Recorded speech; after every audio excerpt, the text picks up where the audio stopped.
RJ Rohini tax நேயர்களுக்கு வணக்கம். இன்னைக்கு இந்த எபிசோட்ல நம்ம பேச போற விஷயம் என்ன அப்படின்னு பாத்தீங்கன்னா, கோவில்களுக்கு யானை அவசியமா அப்படின்னு. இந்த கேள்வியை கேட்ட உடனே உங்களுக்கு வந்து என் மேல பயங்கரமான கோபம் வர்றதுக்கு வாய்ப்பு இருக்கு. நீ என்ன ஏதோ திராவிட சிந்தனையோட வந்துட்டியா? உனக்கு வந்து கோவிலோட அருமை தெரியுமா? யானை எதுக்காக கொண்டு வந்தாங்கன்னு தெரியுமா? இல்லாதது பொல்லாததெல்லாம் பேசாத அப்படின்னு நிறைய விஷயங்கள் வந்து பேசுவீங்க. பட் என்னுடைய சைட்ல நான் சொல்ல வேண்டிய சில கருத்துக்கள் எல்லாத்தையும் உங்க முன்னாடி நான் முன் வைக்கிறேன். அதன் பிறகு ஒரு முடிவுக்கு நீங்களே வாங்க. யானை காட்டு விலங்குங்க. சராசரியா 65 வயசுல இருந்து மேக்சிமம் 75 வயது வரை வாழக்கூடிய ஒரு அனிமல். சராசரியா இதோட எடை வந்து பாத்தீங்கன்னா 1800 கிலோல இருந்து 2500 கிலோ. சில குறிப்பிட்ட யானைகள், ஏசியன் எலிஃபென்ட், ஆப்பிரிக்கன் எலிஃபென்ட் இதெல்லாம் எடுத்துக்கிட்டீங்கன்னா 1800ல இருந்து 4000 கிலோ. ஆப்பிரிக்கன் எலிஃபென்ட் 2500ல இருந்து 6000 கிலோ வெயிட் வரைக்கும் யானையோட எடை இருக்கும் அப்படின்னு சொல்றாங்க. ஸோ இப்போ நீங்க இந்தியாவில் பார்க்கக்கூடிய பல யானைகள் 1800ல இருந்து 4000 கிலோ எடை உள்ள யானைகள் தான் நம்ம அதிகமா பார்க்குறோம். யானை பொதுவாக வந்து பாத்தீங்கன்னா காட்டு விலங்கு, கூட்டமா வாழக்கூடிய ஒரு மிருகம். அதே மாதிரி தனித்து இருக்கிறப்ப அதோடைய உணர்வுகள் வந்து ரொம்பவே பாதிப்படையும் அப்படின்னு சொல்றாங்க. இன்னொரு முக்கியமான விஷயம், யானையோட லைஃப்ல நீங்க தெரிஞ்சுக்க வேண்டிய ரொம்ப ரொம்ப பேசிக்கான ஒரு பாயிண்ட் என்ன அப்படின்னு பாத்தீங்கன்னா, காட்டு யானை தினமும் பல கிலோமீட்டர் நடக்கும். எதுக்காகனா உணவு தேவைக்காக. ஒரு நேரத்துல 100ல இருந்து 200 கிலோ ஒரு யானைக்கு உணவு தேவைப்படுது. அப்ப அந்த உணவானது ஒரே இடத்துல கிடைச்சிடுமா அப்படின்னு பாத்தீங்கன்னா கிடைக்கிறதுக்கு வாய்ப்புகள் இல்லை. அதனாலதான் ஒரு வேளை உணவு ஒரு இடத்துல கிடைச்ச பிறகு அடுத்த வேளை உணவை தேடி பல கிலோமீட்டர் நடக்கக்கூடிய ஒரு விலங்கு தான் யானை. சோ இதெல்லாம் வந்து எதுக்காக சொன்னேன் அப்படின்னா, யானையுடைய பொதுவான குணம். ஒரு யானை இருந்ததுன்னா அது இப்படி இருக்கும், அதோடைய தேவையை இப்படி பூர்த்தி பண்ணிக்கும், இத்தனை வயசு வரைக்கும் இருக்கும். இதெல்லாம் வந்து பொதுவான குணநலன். சரி, இப்ப வந்து நம்ம ஊர்ல கோவில்கள்ல யானை வந்ததுக்கு பின்னாடி என்ன காரணம் இருக்கு அப்படிங்கிறத நீங்க தெரிஞ்சுக்கணும். யானையுடைய பயன்பாடு எப்ப ஆரம்பிச்சது அப்படின்னு பாத்தீங்கன்னா, மன்னர்கள் காலத்திலேயே ஆரம்பிச்சது. காட்டில் இருந்த யானையை தன்னுடைய யானை படைக்கு வந்து கொண்டு வந்து போருக்கு பயன்படுத்தக்கூடிய ஒரு மொமெண்ட்டை வந்து மன்னர்கள் தான் ஆரம்பிச்சாங்க அப்படின்னு தான் சொல்லலாம். போரில் வந்து தரைப்படை இருக்கு, குதிரைப்படை இருக்கு. அதுல முக்கியம் ரொம்ப பிரதானமான ஒரு படை எதுன்னு பாத்தீங்கன்னா யானை படை. ஏன்னா ஃபர்ஸ்ட் தரைப்படையில் இருக்கக்கூடிய காவலர்களை தாக்கிட்டு, அதுக்கப்புறம் குதிரைப்படையை தாக்கிட்டு, அதன் பிறகுதான் வந்து ஆஜானு பாகுவா நிற்கக்கூடிய அந்த யானை படையை வந்து முறியடிச்சிட்டாங்க அப்படின்னா அரசரை வந்து எளிதில் வீழ்த்திடலாம் அப்படிங்கறதா எதிரில் இருக்கக்கூடிய அரசனுக்கு ஒரு கணிப்பா இருக்கும். சோ அந்த அளவுக்கு ஒரு ஸ்ட்ராங்கான ஒரு படையாக தான் இந்த யானை படை அப்படிங்கிறது இருந்தது. அப்பதான் காட்டு விலங்குகளா இருந்த யானையை வந்து யானை படைக்காக வந்து மன்னர்கள் தயார்படுத்தி அதற்காக வந்து பிரத்யேகமா பயிற்சிகள்லாம் கொடுத்தாங்க. அந்த போர்க்காலத்தை தவிர சில யானைகளுக்கு வந்து சில பணிகள் வந்து இருந்தது. என்னன்னா, வெற்றி வாகை சூடிட்டு வரக்கூடிய அரசனுக்கு வந்து யானையை வச்சுதான் வந்து மாலை போடுவாங்க. சோ இது வந்து ஒரு முக்கியமான மொமெண்டா வந்து அந்த காலத்துல வந்து கடைபிடிச்சிட்டு வந்தாங்க. அதே மாதிரி கோவில்கள்ல சில பூஜைகளை செய்வதற்கு யானையை பயன்படுத்தினாங்க. அதே மாதிரி இந்த சுவாமி உலா, வீதி உலா அப்படிங்கறத நீங்க கேள்விப்பட்டிருப்பீங்க. அந்த மாதிரி வீதி உலாக்களில் சாமியை வந்து கொண்டு வருவதற்கும் இந்த யானைகளை பயன்படுத்தி இருந்தாங்க. அந்த ஒரு விஷயம் தான் படிப்படியா படிப்படியா அடுத்த கட்டத்திற்கு நகர்ந்து இப்போ இருக்கக்கூடிய கோவில் யானைகளுடைய பணி என்ன அப்படின்னா, பெரும்பாலான யானைகள் வந்து பாத்தீங்கன்னா கோவிலுக்கு வரக்கூடிய பக்தர்களுக்கு ஆசீர்வாதம் பண்ணிட்டு ஒரு மொமெண்ட்டை வந்து கிரியேட் பண்றதுக்காக வச்சிருக்காங்க. அது இல்லாம வந்து பாத்தீங்கன்னா சுவாமி உலாக்கள்ல வந்து பயன்படுத்தக்கூடிய ஒரு விஷயம் இன்னைக்கும் பல கோவில்கள்ல ஃபாலோ பண்ணிட்டு இருக்காங்க. இந்த வேலைகள் இல்லாம மற்ற வேலைகள் எதற்கும் வந்து யானைகளை பொதுவா பயன்படுத்துறது கிடையாது தமிழ்நாட்டை பொறுத்த வரைக்கும். ஆனா கேரளா மாதிரியான மாநிலங்கள்ல வந்து பாத்தீங்கன்னா ஓணம் மாதிரியான பண்டிகையில முக்கியமான ஒன்றே வந்து பாத்தீங்கன்னா யானை தான். ஏன்னா மாவேலி அரசன் வந்து யானையில தான் வந்து ஊர்வலம் வந்து ஒவ்வொருத்தரையும் வந்து மக்களை பார்க்க வர்றாரு அப்படிங்கிறத அவங்க ஐதீகமா நம்புறாங்க. அதனாலதான் இந்த ஓணம் மாதிரியான பண்டிகைகள்ல வந்து ஒரு யானை 2 யானை கிடையாது, 50 யானைகளை கூட ஒரே இடத்துல வந்து பாத்தீங்கன்னா அணிவகுத்து நிக்க வச்சு அந்த ஃபெஸ்டிவலை வந்து ரொம்ப கிராண்டா செலிப்ரேட் பண்ணுவாங்க. சோ இப்படி வந்து யானைகளுடைய பயன்பாடு ஸ்டேட்டுக்கு ஸ்டேட் வந்து மாறுபட்டு அவங்களுடைய கலாச்சாரத்திற்கு தகுந்தவாறு மாறி அமைக்கப்படுது அப்படின்னு தான் சொல்லலாம். இப்ப என்ன பிரச்சனை நடந்திருக்கு அப்படின்னு பாத்தீங்கன்னா, திருச்செந்தூர் கோவில்ல போன அதாவது நேற்று 18ஆம் தேதி கோவில் யானை தெய்வானை என்ன பண்ணிருக்கு அப்படின்னா தன்னோட செல்ஃபி எடுக்க வந்த நபர் சிசுபாலன் அப்படிங்கிறவரை சவுத்தோட சாச்சு தும்பிக்கையை வச்சு சாச்சு நசுக்கி கொன்னுடுச்சு. ஐயோ அவரை காப்பாத்தணுமேனு போன யானை பாகன் உதயகுமார என்ன பண்ணிருக்குன்னா வர்றது உதயகுமார்னே தெரியல அதுக்கு. வேகமா வந்து தும்பிக்கையில வந்து சவுத்தோட அடிச்சிடுச்சு. அடிச்சு உதயகுமார் கீழே விழுந்த பிறகுதான் தெரியுது யானை ரியலைஸ் பண்ணிருக்கான் என்னன்னா ஐயோ இது நம்மளுடைய யானை பாகன் உதயகுமாராச்சே அப்படிங்கிறத ரியலைஸ் பண்ணிருக்கு. ஸோ 2 பேரும் அடிச்சு 2 பேரும் நிர்கதியா மூர்ச்சையற்று கிடக்குறாங்க. அதற்கு பிறகு வந்து மற்ற உதவி பாகன்கள்லாம் வந்து அந்த யானைக்கு வந்து வேற விதமா போக்கு காட்டி 2 பேரோட உடலையும் மீட்டு அரசு மருத்துவமனைக்கு அனுப்பி வச்சிருக்கிறாங்க. அங்க 2 பேருமே வந்து பாத்தீங்கன்னா பரிதாபமாக இறந்து விட்டார்கள். இப்ப வீட்டுல இருக்கக்கூடிய விலங்குகள் நாய்க்கு அது மாதிரி பூனைக்கு கிளிக்கு இன்னும் என்னென்ன விலங்குகளுக்கோ வந்து பாத்தீங்கன்னா ஃபர்ஸ்ட் நம்ம ஒரு ஒளி வடிவத்துலதான் ஒரு கமாண்டை வந்து ஸ்டார்ட் பண்ணுவோம். அதன் பிறகுதான் வந்து பாத்தீங்கன்னா அதுகிட்ட ப்ராப்பரா வந்து என்ன ஒரு விஷயத்த வந்து திருப்பி திருப்பி ஒரே விஷயத்த நீங்க கம்யூனிகேட் பண்றப்ப கம் கம் கம் அப்படின்னு சொல்லிட்டு நீங்க ஒரு நாய்க்கு வந்து ஒரு தொடர்ந்து ஒரு 2 மாதம் ட்ரெயின் பண்ணிட்டீங்க அப்படின்னா அப்ப கம்முன்னா நம்ம வரணும் அப்படிங்கிறத அதை வந்து புரிஞ்சுக்கும். ஸோ அந்த வார்த்தை வந்து எதற்கானது அப்படிங்கிறத அந்த மிருகம் வந்து புரிஞ்சுக்கும். அதே மாதிரிதான் யானைக்குன்னு கம்யூனிகேட் பண்றதுக்கு சில கமாண்ட்ஸ் எல்லாம் வந்து இருக்கு. அப்படி பார்த்தா 60 வகையான கமெண்ட்களை வந்து அதாவது கமாண்டுகளை வந்து யானையால புரிஞ்சுக்க முடியும், அதற்கு தகுந்த மாதிரி ரெஸ்பாண்ட் பண்ண முடியும் அப்படின்னு சொல்றாங்க. அப்படித்தான் யானை பாகன்களுக்கு வந்து பிரத்யேகமா இந்த கமாண்ட்ஸ் எல்லாம் எப்படி கொடுக்கணும், எப்படி வந்து அதுகிட்ட கம்யூனிகேட் பண்ணணும் அப்படிங்கிறதுக்கு ஒரு தனி ஸ்பெஷல் ட்ரைனிங் செஷனே வந்து நடத்துறாங்க. அப்படிதான் இன்னைக்கு இருக்கக்கூடிய கோவில்கள்ல இருக்கக்கூடிய யானை பாகன்கள் எல்லாருமே இந்த ட்ரைனிங் செஷன்ஸை வந்து பெர்ஃபெக்டா முடிச்சுட்டு அதற்கு பிறகுதான் வந்து யானை பாகன்களா அவங்களுடைய ஒர்க்கை வந்து இன்னைக்கு கண்டினியூ பண்ணிட்டு வர்றாங்க.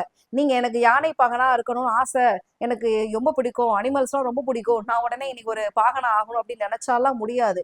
நீங்க தான் அதற்கான பாகன் அப்படிங்கிறத யானை தான் உங்களை சூஸ் பண்ணணும்.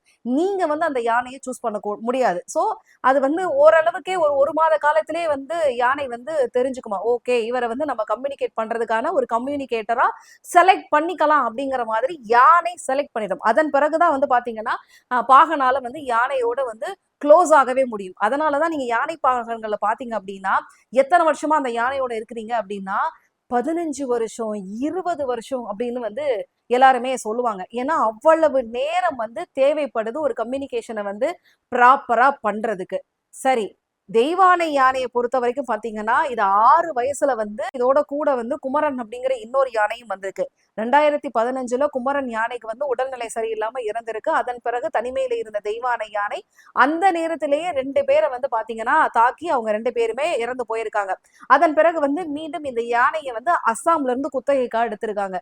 மறுபடியும் வந்து இத குத்தகை காலம் முடிஞ்சதுக்கு பிறகு திருப்பி கொடுத்துடலாம் அப்படின்னு ஒரு முடிவை எடுத்தப்ப அரசாங்கம் தான் வந்து இல்ல நாங்க யானையை முறைப்படி பராமரிச்சுக்கிறோம், எல்லா விஷயத்தையும் நாங்க டேக் கேர் பண்ணிக்கிறோம்னு சொல்லிட்டு மீண்டும் வந்து இந்த யானையை வந்து தெய்வானை யானையை இதே இடத்துல வந்து தக்க வச்சிருக்கிறாங்க. அப்பதான் திருச்செந்தூர் கோவிலுடைய தக்கார் சுந்தரம் அவர் தான் வந்து என்ன பண்ணிருக்காருன்னா திருச்செந்தூர் கோவிலுக்குன்னு அதற்கு முன்னாடி இந்த யானை இருந்து 1 வருஷ காலமாக யானை இல்லாம இருந்திருக்கு. அப்ப பல மக்கள் அவரை நேர்ல பார்த்து சொல்லியிருக்கிறாங்க, நம்ம கோயிலுக்குன்னு ஒரு யானையை வந்து நீங்க கொண்டு வரலாமேன்னு கேட்டதுக்கு பிறகுதான் இந்த தெய்வானை யானைய தன்னுடைய சொந்த செலவுல வாங்கி திருச்செந்தூர் கோவிலுக்கு அந்த சுந்தரம் அவர்கள் தக்காரா இருக்காருல அவர் வந்து கொடுத்திருக்காரு.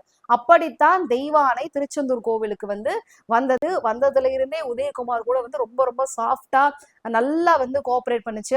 இவங்க 2 பேருக்குமான ரிலேஷன்ஷிப் எப்படி இருக்கு அப்படின்னா அப்பாவுக்கும் பொண்ணுக்குமான ரிலேஷன்ஷிப். ஒரு பொண்ணு கிட்ட வந்து எப்படி வந்து அப்பா பாசமா இருப்பாங்களோ அந்த மாதிரிதான் வந்து உதயகுமார் இந்த தெய்வானைய பார்த்திருக்காரு. உதயகுமார் வந்து தெய்வானைய டேக் கேர் பண்ணதுக்கு பிறகு அதற்கு முன்பாக இருந்த அந்த குணங்கள் எல்லாமே மறைஞ்சு ரொம்ப ரொம்ப சாஃப்டா தான் இருந்திருக்கு தெய்வானை அப்படின்னு சொல்லலாம். ஆக்சுவலா வந்து சின்ன வயசுல தெய்வானை யானையை நோட் பண்ணவங்க வந்து பல தகவல்கள் சொல்றாங்க. என்னன்னா தெய்வானை கிட்ட வந்து ஒரு வித்தியாசமான பழக்கம் இருந்தது. சொல்றபடி கேட்கும், எல்லாத்தையும் புரிஞ்சுக்கும், யாரையும் பெருசா காயப்படுத்தணும்னு நினைக்காது. ஆனா துதிக்கையை வந்து அடிக்கடி வந்து சுழட்டி சுழட்டி இந்த மாவாட்டுவாங்க பாத்தீங்களா ஆட்டுக்கல்லுல, அந்த மாதிரி துதிக்கையை சுழட்டி சுழட்டி காமிக்கிற ஒரு பழக்கம், விசித்திரமான பழக்கம் தெய்வானை கிட்ட இருந்தது. ஆனா உதயகுமார் வந்து அதை ரொம்ப அழகா பாத்துக்கிட்டாரு, கரெக்டா கம்யூனிகேட் பண்ணியிருந்தாருன்னு சொன்னாங்க.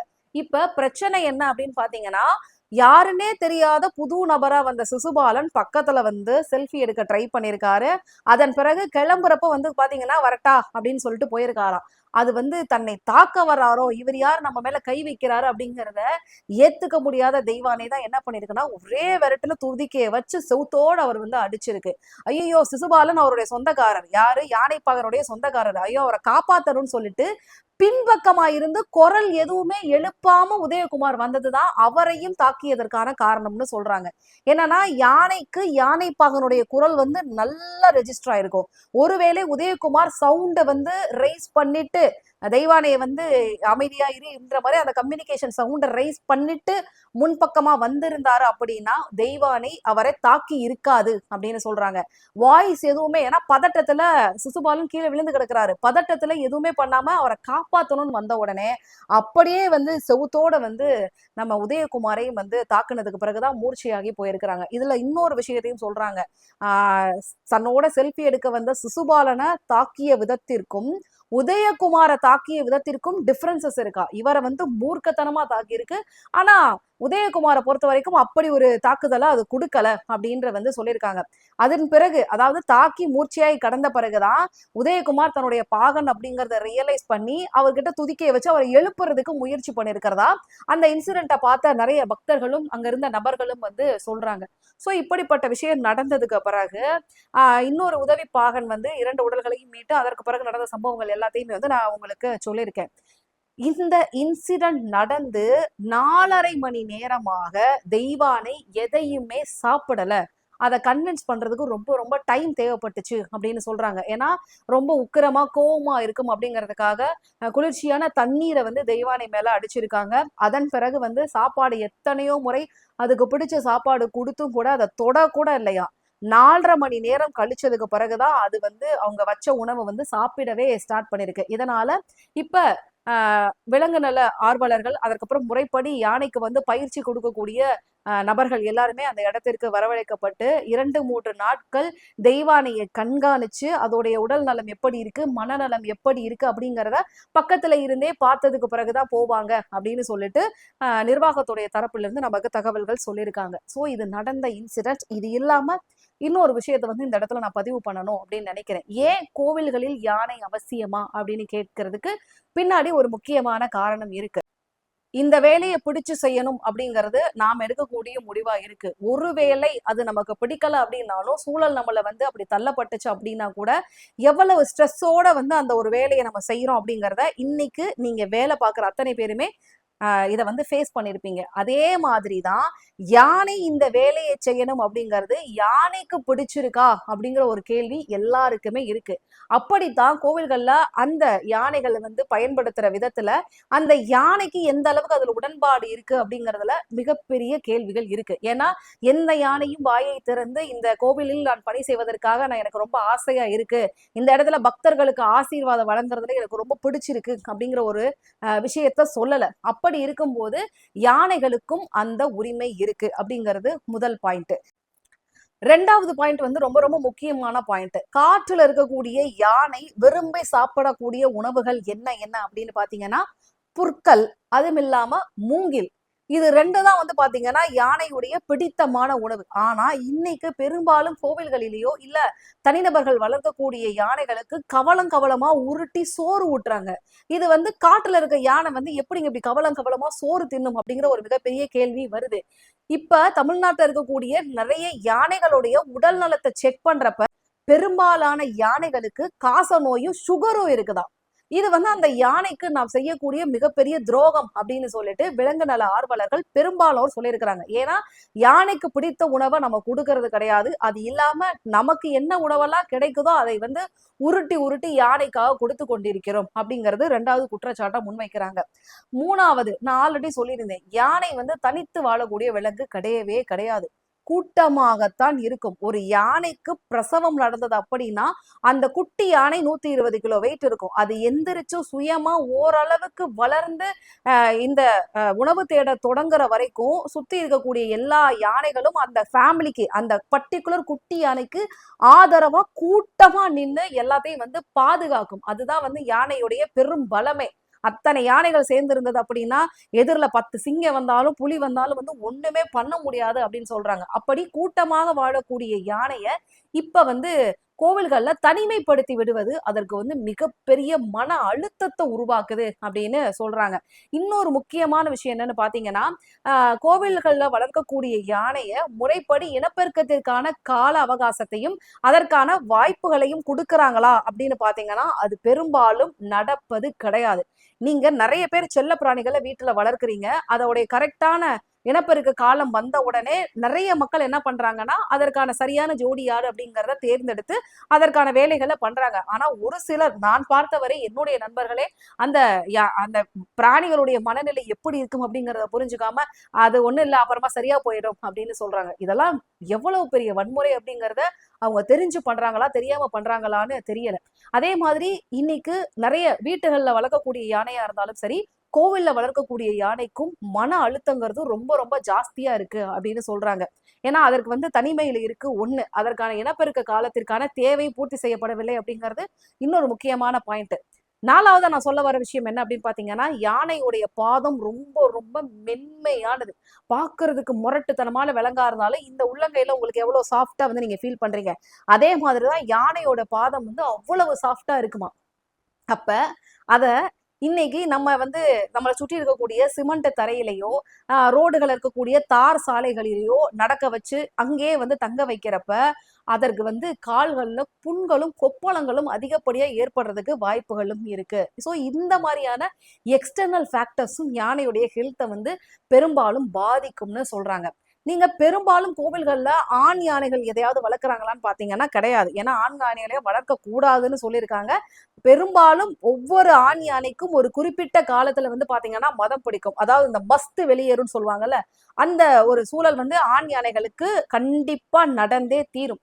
பெண் யானைகளுக்கு மதம் பிடிக்கக்கூடியதும் அந்த மஸ்து வெளியேறதும் இருக்காது அப்படிங்கிற காரணத்துக்காகத்தான் இந்த மாதிரியான கோவில் பயன்பாட்டுகளுக்கு பெண் யானைகளை வந்து கொண்டு வந்து பயன்படுத்துறாங்க. அதனால பெண் யானைகளுக்கும் இருக்க வேண்டிய உணர்ச்சிகளை வந்து ரொம்ப ரொம்ப கண்ட்ரோல் பண்றதுனாலதான் பெண் யானைகள் வந்து ஒரு கட்டத்திற்கு மேல் வந்து பாத்தீங்கன்னா ரொம்ப வயலண்டா பிஹேவ் பண்றதுக்கான சிச்சுவேஷன்ஸ் நடக்குது. அதே மாதிரி வந்து பாத்தீங்கன்னா கேரளாவுல யானைகளை வந்து பயன்படுத்துறதுக்கு நிறைய ரூல்ஸ் போட்டிருக்காங்க. எப்ப வந்து இந்த மாதிரியான பெரிய விழாக்கள்ல அத்தனை யானைகளை வந்து கரெக்டா லைன்ல எப்படி நிக்கும், யானை போய் நின்னுமா நீ இந்த லைன்ல போய் நில்லுனா அதற்கு முன்னாடி அதை நிக்க வைக்கிறதுக்கு அவ்வளவு தூரம் கொடுமைப்படுத்துறாங்க அப்படின்னு சொல்லிட்டு நிறைய சமூக ஆர்வலர்கள் வந்து போய் கம்ப்ளைண்ட் பண்ணதுக்கு பிறகு ஒரு வரையறை சட்டமாவே போட்டிருக்காங்க. ஒரு யானைக்கும் இன்னொரு யானைக்கும் 3 மீட்டர் தூரம் இருக்கணும். அதே மாதிரி இந்த தீப்பந்தத்தை கொளுத்துறது, பட்டாசு வெடிக்கிறது இதெல்லாம் வந்து பாத்தீங்கன்னா குறைஞ்சபட்சம் 10 மீட்டர் இடைவெளி இருக்கணும். யானைகள் வந்து கூட்டமா இருக்கிற நேரத்துல வந்து பக்கத்திலே இருந்து பட்டாசு கொளுத்த கூடாது. இந்த மாதிரியான பல வரையறைகளை வந்து அந்த விழாக்களுக்குன்னே நிர்ணயம் பண்ணியிருக்காங்க. ஆனா இவை அத்தனையும் இருந்தும் தினமும் அங்க இங்க பாத்தீங்கன்னா யானையுடைய தாக்குதல்கள் இருந்துகிட்டே வருது. இதன் மூலமா என்ன சொல்ல வர்றாங்க அப்படின்னா, யானை எனக்கான இடத்தை எனக்கான வாழ்வாதாரத்தை சரியான முறையில ஏற்படுத்தி கொடுங்க. ஒவ்வொரு முறையும் எச்சரிக்கை விடுக்கிறதா தான் நிறைய பேர் வந்து பாக்குறாங்க. ஆனா அதோடைய கோரிக்கையை வந்து மனசுல ஏத்துக்காம நாம் தான் மீண்டும் மீண்டும் ஒவ்வொரு இன்சிடென்ட் நடந்ததுக்கு பிறகும் மீண்டும் மீண்டும் யானைகளை வந்து அதோட பயன்பாட்டுக்கே வந்து பயன்படுத்திக்கிட்டு இருக்கோம். நேற்று திருச்செந்தூர், இதற்கு முன்பாக வந்து பாத்தீங்கன்னா நிறைய ஊர்கள்ல இந்த மாதிரி யானைகள் வந்து தாக்கி நிறைய யானை பாகன்கள் இறந்திருக்காங்க, பக்தர்களை வந்து தாக்கி இருக்கு. இந்த மாதிரியான பல சம்பவங்கள் நடந்திருக்கு. ஆனால் இது அத்தனை சம்பவங்களும் சொல்ல வர விஷயம் என்ன அப்படின்னு பாத்தீங்கன்னா, அதோடைய வாழ்க்கையை வாழ்வதற்கான உரிமையை வலியுறுத்தி யானைகள் மீண்டும் மீண்டும் நமக்கு வந்து கேட்டுக்கிட்டே இருக்குது. அதை நாம தான் பரிசீலனையே பண்ண மாற்றோம் அப்படிங்கிற ஒரு மொமெண்ட் வந்து தெள்ள தெளிவாக தெரிகிறது. சோ இத்தனை விஷயங்களுக்கு பிறகும் மீண்டும் மீண்டும் யானைகளை வந்து நம்ம எப்படி பயன்படுத்த போறோம், அதற்கு வந்து எப்படிப்பட்ட வாழ்வாதாரத்தை ஏற்படுத்தி கொடுக்க போறோம் அப்படிங்கிறது இந்த வீடியோவுக்கு பின்னாடி நீங்க யோசிச்சு என்ன பதில் அப்படிங்கிறத கமெண்ட்ல எனக்கு சொல்லுங்க. மீண்டும் ஒரு எபிசோட்ல நான் உங்களை மீட் பண்றேன். Until then bye from RJ Rohini. நன்றி, வணக்கம். மறக்காம சேனலை லைக் பண்ணுங்க, ஷேர் பண்ணுங்க, சப்ஸ்கிரைப் பண்ணுங்க, சப்போர்ட் பண்ணுங்க. நன்றி.